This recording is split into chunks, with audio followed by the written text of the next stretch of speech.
Ramai orang, terutamanya penyimpan emas yang baru bermula, suka menunggu harga emas turun baru nak mula belian emas.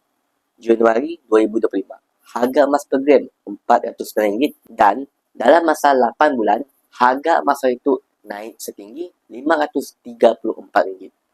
Mun tuan dah konsisten menyimpan selama 8 bulan tu, jarak perbezaan kenaikan emas yang tuan dah nikmati lebih dari RM80 per gram. Dan bagi posisi penyimpan emas, puan hanya perlu mula sikit perkara tu je, iaitu konsisten menabung. Apabila tuan konsisten, bukan je gram emas yang akan bertambah, malah tuan akan dapat kuratakan kos harga emas yang akan sentiasa lebih rendah berbanding harga semasa. Bermakna, tuan siap akan rugi apabila beli emas dengan harga yang mahal.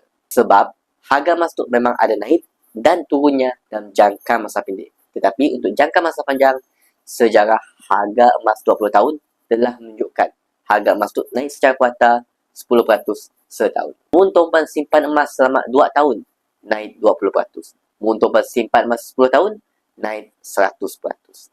Jadi, jangan bingung tentang harga emas. Yang patut tuan bingung ialah mun gram simpan emas tuan tu si bertambah. Nak mula menabung emas, tuan boleh follow kami. Lepas saya isikan detail di beg biru di bawah. InsyaAllah kami akan bantu tuan dengan sebaiknya.